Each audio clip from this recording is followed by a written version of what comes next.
Hello everyone, welcome back to my channel. जैसा कि मैंने लिंक्डइन पे की पोस्ट में शेयर किया था कि जो कुछ मटेरियल मैं आपको यहाँ प्रोवाइड करने वाली हूँ, एक तो सारे हो गए जो भी previous year question paper last के 4 अटेम्प्ट के, that is November 25, May 25, November 24 and May 24। उनका पूरा एनालिसिस है कि उसमें कौन से क्वेश्चन में उन्होंने कौन सा टॉपिक डिस्कस किया हुआ है। तो इस समय बेसिकली ये पता चलता है कि कौन से टॉपिक से ज़्यादा फ्रीक्वेंटली क्वेश्चंस आ रहे हैं। जैसे कि इसमें आपको अपील्स देखने मिल जाएगा, असेसमेंट एंड ऑडिट देखने मिल जाएगा, डिमांड एंड रिकवरी देखने मिल जाएगा, जिसमें ज़्यादा वो पूछते हैं आपका पेनल्टी वाला सेक्शन। अपील्स एंड रिवीजन में वो प्री डिपॉजिट से रिलेटेड पूछते हैं और कभी कभी प्री डिपॉजिट का रिफंड भी पूछ लेते हैं कि प्री डिपॉजिट का रिफंड कौन से सेक्शन से मिलेगा, प्लस उस पर कौन सा रेट लगना चाहिए, इंटरेस्ट रेट। ठीक है, प्लेस ऑफ सप्लाई आपका आता ही आता है। तो इससे हमें बेसिक बेसिक एक आइडिया हो जाएगा कि कौन से टॉपिक्स फ्रीक्वेंटली पूछे जा रहे हैं, प्लस ज़्यादा मार्क्स के लिए पूछे जा रहे हैं। तो उसे हम इन टॉपिक्स को पहले कंप्लीट करके अपने इतने मार्क्स तो एटलीस्ट सिक्योर कर लेंगे। देन उसके बाद हम डिस्कस करेंगे कि टोटल पूरे हर चैप्टर में, पूरे एडिटिंग में कौन से चैप्टर में कौन से टॉपिक्स ज़्यादा इंपॉर्टेंट हैं, जिनमें लास्ट के कई अटेम्प्ट से क्वेश्चंस पूछे जा रहे हैं, प्लस जो जो एक नया पार्ट है दैट इज़ योर अमेंडमेंट्स भी मैंने इसके अंदर इंक्लूड किया है। प्लस अमेंडमेंट्स की एक अलग से शीट बनाई है। अब अगर आप आईसीआई की स्टैट्यूटरी अपडेट की शीट देखो, वो काफ़ी बड़ी है, तो उसको मैंने 2-3 पेजेस में समराइज़ किया हुआ है। तो इसमें सिर्फ वो चीज़ लिखी है जो एक क्रक्स है उस अमेंडमेंट का। डिटेल में आपने अमेंडमेंट ऑलरेडी पढ़ी हुई होगी, ठीक है। इससे आप बस उसका क्रक्स रिवाइज कर सकते हो क्विक रिवीजन के लिए एक बार लास्ट टाइम एग्जाम से पहले कि अमेंडमेंट्स क्या क्या है। तो फटाफट अगर आप इसको गो थ्रू करोगे तो आपको पता चल जाएगा कि क्या अमेंडमेंट है। जैसे कि अगर आप इसमें देखो रिवर्स चार्ज में, तो स्पॉन्सरशिप सर्विसेज अब अगर कोई person other than body corporate provide करेगा तो उसको आरसीएम में टैक्स, तो मतलब उसके रेसिपेंट को आरसीएम में टैक्स पे करना पड़ेगा, राइट। तो ऐसे ही करके कई सारे इसमें अमेंडमेंट्स हैं। तो हम अमेंडमेंट्स तो डिस्कस नहीं कर रहे हैं, वी आर जस्ट डिस्कसिंग कि शीट में आपको क्या है, ताकि आप अच्छे से रिविजन कर सको। देन उसके बाद ये हमारा टॉपिक वाइज एनालिसिस है, chapter wise topic wise analysis है, जिसमें आप देखोगे हर हर टॉपिक का 1 2 3 4 जो दो एक चैप्टर के 2 3 4 जो भी टॉपिक्स हैं उसको इसमें मैंने लिखा हुआ है। जैसे डिमांड रिकवरी में आप देखोगे तो सेक्शन 74A जो कि एक नया आया था वो इंपॉर्टेंट बन जाता है आपके लिए। पेनल्टी बहुत इंपॉर्टेंट बन जाती है। Time limitation for show cause notice and orders, ये बहुत इंपॉर्टेंट है। इंटरेस्ट का पॉइंट बहुत इंपॉर्टेंट है, ठीक है। अपील्स एंड रिवीजन में आपका प्री डिपॉजिट इंपॉर्टेंट है, plus when and whom to file appeal, क्या कि नोटिस ऑर्डर आने के आप कितने टाइम के अंदर अपील फाइल कर सकते हो, प्लस किसको अपील फाइल कर रही है अगर किसी ने ऑर्डर दिया है, प्लस अगर रिविजनल अथॉरिटी ने कोई, रिविजनल अथॉरिटी की क्या पावर्स हैं, सेक्शन 108 भी बहुत इंपॉर्टेंट हो जाता है यहाँ पे। प्लेस ऑफ सप्लाई का मैटर्स कैसे हम जीएसटी ट्राइब्यूनल कैसे प्लेस ऑफ सप्लाई के मैटर्स को डिस्कस करेगा, ठीक है। ये सारे बहुत सारे, फीस क्या है जीएसटी ट्राइब्यूनल में अपील फाइल करने की, ये सारे कई सारे इंपॉर्टेंट टॉपिक्स आ जाते हैं। ऑफेंसेस एंड पेनल्टीज़ में जो सबसे ज़्यादा पूछे जाने वाले सेक्शंस हैं उनको मैंने एक जगह लिख दिया है, ठीक है। उसके बाद ऐसी पूरा फिर कस्टम्स लॉ में हम देख लेते हैं।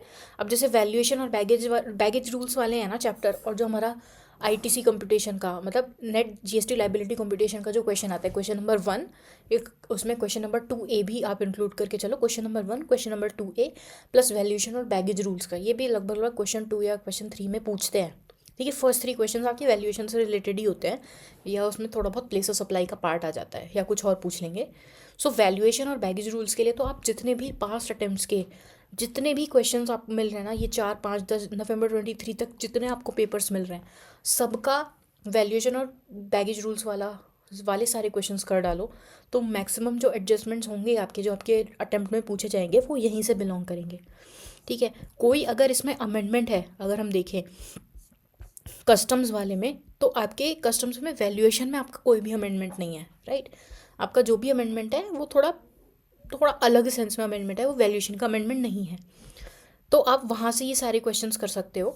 उसके बाद जो हमारा नेट जीएसटी लाइबिलिटी कंप्यूटेशन वाला है, उसमें भी अब अगर आप देखोगे, मैंने इसके अंदर जो भी हमारे लास्ट 4 अटेम्प्ट्स में क्वेश्चंस थे उसमें मैंने सारे कॉन्सेप्ट्स लिख दिए कि क्वेश्चन नंबर 1 में क्या क्या कॉन्सेप्ट्स उन्होंने एक्चुअल में टेस्ट किए थे उस क्वेश्चन में। सिमिलरली क्वेश्चन 2A में उन्होंने कौन से कॉन्सेप्ट्स टेस्ट किए थे। तो बेसिकली अगर आप नोटिस करोगे, ये वही कॉन्सेप्ट्स हैं जो उस अटेम्प्ट के अमेंडमेंट शीट में आईसीआई ने दिए थे, मतलब आपके स्टैट्यूटरी अपडेट में जो एग्जाम्शन से रिलेटेड, आरसीएम से रिलेटेड, ठीक है, आईटीसी से रिलेटेड, या फिर place of supply, time of supply से रिलेटेड जो भी चेंजेस थे, वो उन्होंने फर्स्ट और सेकंड क्वेश्चन में डिस्कस किए हुए हैं। टेस्ट किए हुए हैं, तो आप यहाँ से भी देख सकते हो कि कौन कौन से टॉपिक्स उसके अंदर डिस्कस किए हुए थे, टेस्ट किए हुए थे, तो वो भी आप अलग से कवर कर सकते हो। तो मतलब अगर आपको लास्ट पॉइंट पे कुछ एक बार गो थ्रू करना है तो आप ये वाले टॉपिक्स यहाँ से देख के कर सकते हो। तो आपका नेट जीएसटी कंपटीशन वाला भी, नेट जीएसटी लायबिलिटी कंपटीशन वाले क्वेश्चंस भी यहाँ से कवर हो जाएंगे। अब जो हमारा एक और मेन चीज़ आ जाती है विच इज़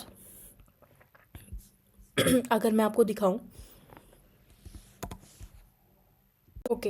ओके सो तो अब हम एक बार डिस्कस कर लेते हैं कि ऐसे कौन से चैप्टर्स हैं, ऐसी कौन से चैप्टर्स के क्वेश्चंस हैं जो आपको करके ही करके जाने हैं, ताकि उनसे आप अपनी एटलीस्ट 40 to 50 मार्क्स तो आराम से स्कोर कर सकते हो। इतने मार्क्स तो आप पक्का पक्का आपके आएंगे ही, मतलब आप अगर अच्छे से पढ़ रहे हो तो आपके आएंगे ही आएंगे। तो मतलब आप पास होना तो यहाँ से आपका पक्का ही, अगर आप इन टॉपिक्स को अच्छे से कर लेते हो। सबसे पहला तो competition of net GST liability की जितने क्वेश्चंस हैं, जितने अमेंडमेंट्स अभी हमने इस शीट के अंदर देखे ना, ये अगर आप सारे कर लो, प्लस जो अमेंडमेंट्स में जितने भी है ना, चाहे वो एग्जामिशन से रिलेटेड हो, आरसीएम से रिलेटेड हो, आईटीसी से रिलेटेड हो, किसी से भी रिलेटेड हो, ठीक है, सप्लाई से रिलेटेड हो, वो बहुत अच्छे से कर लेना, क्योंकि यही टॉपिक्स हमेशा हमेशा का रिकॉर्ड रहा है कि फर्स्ट क्वेश्चन में पूछे जाते हैं। तो अगर आपका ये क्वेश्चन बन गया ना 14 मार्क्स, और आपने 14 में से 8 to 10 मार्क्स भी अच्छे से स्कोर कर लिए तो बहुत है।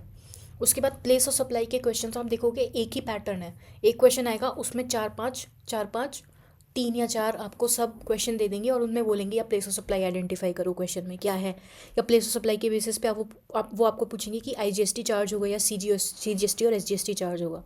तो वो आप अच्छे से कर लो क्वेश्चन, ठीक है, क्योंकि अमेंडमेंट आते रहते हैं, ठीक है। जो भी आपकी सेक्शन 10 वाली जो भी हैं वो भी अच्छे से कर लेना, क्योंकि सेक्शन 10 वाली में लोग भूल जाते हैं और उससे क्वेश्चन बना के पूछ रहे हैं, जैसे कि bill to ship to model वाली प्लेस ऑफ सप्लाई आप कैसे कैलकुलेट करोगे, प्लस अगर गुड्स कहीं पे अवेलेबल करवाने हैं तो वो कैसे आप उसकी प्लेस ऑफ सप्लाई आइडेंटिफाई करोगे। सिमिलरली अपील्स एंड रिविजन में जो टॉपिक्स इस शीट में आपको मिलेंगे ना, अपील्स एंड रिविजन से रिलेटेड, ये तो आपको बहुत अच्छे से करके जाने हैं। मतलब ये आपको आपके टिप्स में होने चाहिए, ये कॉन्सेप्ट्स इतने अच्छे से कर लेना उनको। सिमिलरली 73, 74 ए बहुत इंपॉर्टेंट है, क्योंकि नया सेक्शन इंट्रोड्यूस हुआ है तो इससे क्वेश्चन बनेगा ही बनेगा, ठीक है। वैल्यूएशन में आपको बैगेज और असेसेबल वैल्यू वाले क्वेश्चंस बहुत अच्छे से करने हैं, ठीक है। बैगेज रूल्स तो मतलब बहुत ही, वो सबसे ईजिएस्ट टॉपिक है बैगेज रूल्स, और वो आपको आना ही आना चाहिए, ठीक है। वैल्यूएशन जीएसटी, वैल्यूएशन वाला अपना वैल्यूएशन जो वैल्यू ऑफ सप्लाई वाला जो चैप्टर है उसमें सेक्शन रूल 28, रूल 29, 32, इंश्योरेंस वाला, सेकंड हैंड वाला, ये सबसे इंपॉर्टेंट, सबसे ज़्यादा इंपॉर्टेंट वैल्यूएशन वाले टॉपिक में इंपॉर्टेंट है। प्लस डिस्काउंट वाला टॉपिक, जिसमें मैंने डिस्काउंट नहीं लिखा बट डिस्काउंट वाला टॉपिक भी बहुत इंपॉर्टेंट है और वो आपको करके ही करके जाना है। तो अगर आप इतना भी कर लेते हो ना, इतना अगर आपको इतने पे इस वाले पोर्शन में, ये नहीं कह रही सिर्फ इतना ही कर जाओ हो गया काम, ना ना, ये आप करो, इसमें आपको परफेक्शन अचीव करने के ट्राई करना है कि इसमें आप परफेक्शन अचीव कर लो। इसमें अगर आपने परफेक्शन अचीव कर ली और उसके बाद जितने भी आपके थ्योरी वाले चैप्टर्स हैं, जैसे कि आपका रजिस्ट्रेशन हो गया, ठीक है, रिटर्न्स हो गया, रजिस्ट्रेशंस हो गया, असेसमेंट एंड ऑडिट वाला हो गया, उसके बाद आपका डिमांड रिकवरी वाला चैप्टर हो गया, प्लस टैक्स इनवॉइस वाले जो छोटे छोटे एमसीक्यू वाले क्वेश्चंस बनते हैं, इंटरेस्ट एंड पेनल्टी वाले, payment of tax, TDS TCS वाला जो भी टॉपिक है, ये अगर आपने अच्छे से कर लिया फिर तो आपकी एग्जामेशन कहीं नहीं गई आपकी एग्जामेशन। रिफंड बहुत इंपॉर्टेंट है, रिफंड में आपको टर्नओवर की टर्नओवर कैसे कैलकुलेट करना है, आईटीसी का अमाउंट कैसे कैलकुलेट करना है, रूल 89(4), 89(5), और पता नहीं मुझे ऐसा इंट्यूशन आ रहा है कि इन्वर्टेड ड्यूटी स्ट्रक्चर से रिफंड का क्वेश्चन बन सकता है। सिर्फ ये मेरा इंट्यूशन है, नथिंग एल्स, क्योंकि अभी रेट चेंजेस हुए हैं, ये सब हुए हैं ना, तो इन्वर्टेड ड्यूटी स्ट्रक्चर का कैसे रिफंड आएगा, उस पर क्वेश्चन बनने के चांसेस हैं। तो आना चाहिए इन माय ओपिनियन, आएगा नहीं आएगा उसमें मैं कुछ नहीं कह सकती। ऑलराइट, सिमिलरली जो भी इंटरेस्ट रेट, पेनल्टी, ठीक है, आपकी फाइन्स, फीस, ये जितने भी है ना, ये आपको अच्छे से याद होने चाहिए, ठीक है। क्योंकि अगर ये इस पर आपकी अच्छी पकड़ होगी तो आपकी एमसीक्यूज़ कहीं नहीं गए। उसके बाद अगर आपने ये कवर कर लिया, ये वाला टॉपिक कवर कर लिया, तो आपके 30 to 40 मार्क्स, जो 40 to 50 भी नहीं कहते, 30 to 40 मार्क्स आपके कवर हो गए, ठीक है, थोड़ा कंजर्वेटिव ही चलते हैं, 30 to 40 मार्क्स आपके कवर हो गए पूरे। उसके बाद वो फिर आपकी पढ़ाई के ऊपर है कि आपने कितने अच्छे लेवल पे पढ़ाई किया। जो भी अगर कोई ट्विस्ट एंड टर्न आता है क्वेश्चन के अंदर, कोई डिफरेंट ही ऑल टुगेदर कुछ अलग ही एडजस्टमेंट आ जाता है, जो आपने जितने क्वेश्चन इसके किए उसमें नहीं मिला आपको, या इसके अंदर नहीं मिला जो पहले पूछे हुए हैं आईसीआई ने, तो फिर वो आपके ऊपर है कि आपने कितनी अच्छी पढ़ाई की हुई है। उसमें किसी कोई भी शीट, ये कोई भी एडजस्टमेंट शीट, ये कोई भी टॉपिक एनालिसिस, कोई भी अमेंडमेंट की शीट, ये कुछ नहीं कर सकती। वो सिर्फ आपकी नॉलेज के बेसिस के ऊपर है कि आप उसमें कितना अच्छा स्कोर कर सकते हो, कि आपने कितने अच्छे से ऑल टुगेदर अब तक पढ़ाई करते हुए आए हो। ठीक है, सो ये था आपके लिए एक kind of A resourceful video कि इससे आपको हेल्प मिलेगी आपकी प्रिपरेशन में। ये ऐसा नहीं है कि बस ये कर जाओ हो गया, इट्स जस्ट लाइक कि आपकी प्रिपरेशन में एक ये कैटलिस्ट का काम करेगा कि आपको अमेंडमेंट्स एक जगह मिल गए। ठीक है, अगर आपको क्वेश्चन सॉल्व करना है, मान लो आपको देखना है कि मुझे अपील्स पे क्वेश्चन सॉल्व करना है। ठीक है, अब आपको अपील्स देखो कि पूरा अपना क्वेश्चन बैंक उठाओगे, उसमें से अपील वाला चैप्टर खोलोगे, उसमें के सारे क्वेश्चंस करोगे, या फिर एक चीज़ कर सकते हो कि एटलीस्ट लास्ट के 4 अटेम्प्ट के तो क्वेश्चंस कर जाओ, वो आपको यहाँ से मिल जाएगा। आप ICI मॉड्यूल में ICI की वेबसाइट से अपना क्वेश्चन पेपर खुद खोल लो वहाँ से, और यहाँ से क्वेश्चन देख लो आप कि नवंबर 24 में अपील एंड रिवीजन से कौन सा क्वेश्चन पूछा था, May 25 में कौन सा क्वेश्चन पूछा था, नवंबर 25 में कौन सा क्वेश्चन पूछा था, उसको कर जाओ। आप देखोगे सिमिलर पैटर्न है आपको अपील्स एंड रिवीजन के क्वेश्चन में, सिमिलर पैटर्न मिलेगा। प्री डिपॉजिट वो पूछेंगे ही पूछेंगे, आपसे रिविजनल अथॉरिटी की पावर्स पूछ सकते हैं, प्लस आपसे ये भी पूछ सकते हैं कि इसका प्री डिपॉजिट कितना होना चाहिए था, और प्री डिपॉजिट का अगर रिफंड है तो कैसे है, और उसके बाद कि किसको हमें अपील फाइल करनी है वो भी बताओ, क्या टाइम लिमिट है। ये सारी चीज़ें वो पूछेंगे ही पूछेंगे। ठीक है, अगर क्वेश्चन बनेगा, क्योंकि उसके अलावा और अपील से क्वेश्चन बनेगा कैसे, बन ही नहीं सकता। यही है अपील्स के अंदर, अपील्स एंड रिविजन के अंदर रिविजनल अथॉरिटी की पावर्स भी बहुत इंपॉर्टेंट है। सो और ये आपको तो अच्छे से करना ही है, ये वाला ये तो करना ही करना है। ठीक है, ये तो बहुत इंपॉर्टेंट है। So this was all for this video. I hope आपको समझ आया होगा कि कैसे अपनी ITT की प्रिपरेशन को आगे लेके जाना है, कैसे इस मटेरियल का यूज़ करना है। इसमें आपको सारे क्वेश्चन का बाइफरकेशन मिल जाएगा कि अगर बैगेज का कोई है तो आप देखोगे उसके आगे मैंने टॉपिक भी लिखा है कि अगर बैगेज रूल्स का क्वेश्चन है तो उसमें उन्होंने क्या टेस्ट किया, उन्होंने माइनर टूरिस्ट का वाला कॉन्सेप्ट टेस्ट किया है, जो कि नेपाल और भूटान से नहीं है, UK वाला है, नॉर्मल कोई बाहर से आ रहा है उसका क्वेश्चन टेस्ट किया है। फिर सबसे उसके बाद आ जाते हैं FTP पे। FTP हम भूल गए करना। FTP में आपको डिनाइड एंटिटी लिस्ट, जो स्टैट्यूटरी होल्डर्स वाले हैं, ठीक है, जो भी FTP के जितने भी अमेंडमेंट्स हैं ना वो अच्छे से करने हैं आपको। FTP में आपको वो करना है, और FTP के आप जितने भी क्वेश्चन लास्ट के 3-4 अटेम्प्ट के देख रहे हो ना, सारे कर जाना।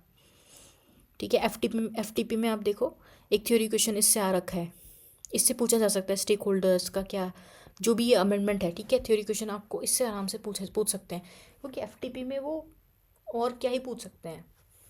ठीक है, वो कुछ डिटेल्ड, कोई बहुत ही कॉम्प्लिकेटेड आ गया तो वो फिर वो है कि आपने FTP कितने अच्छे से पढ़ा हुआ था तो आप आंसर कर पाओगे। अब मान लो आपने FTP, जो कि नॉर्मली सब करते हैं, FTP उतना अच्छे से कोई नहीं पढ़ के जाता, वो लास्ट मोमेंट के लिए सब छोड़ते हैं, तो आप उतना तो कर लो एटलीस्ट अमेंडमेंट्स में कितना है, प्लस लास्ट के 3-4 अटेम्प्ट में किस टॉपिक पे FTP के क्वेश्चन पूछे हैं, आप उतना तो करके जाओ। ठीक है, आप देखोगे यहाँ पे FTP से यहाँ पर उन्होंने डिनाइड एंटिटी लिस्ट पूछा था नवंबर 25 में, May 25 में उन्होंने नहीं पूछा था, देखो। ठीक है, नवंबर 24 में उन्होंने स्टेटस होल्डर के बारे में पूछा था, May 24 में उन्होंने NT-FAB के बारे में पूछा था। ठीक है, तो ये क्वेश्चंस तो आप एटलीस्ट करके जाओ कि मतलब ये इस तरीके की स्कीम्स के बारे में पूछते हैं ज़्यादातर FTP में।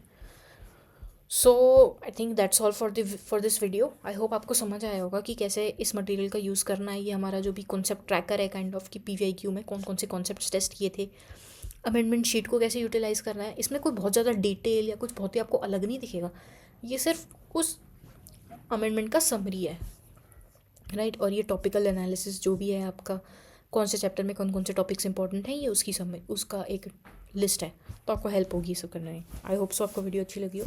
Thank you.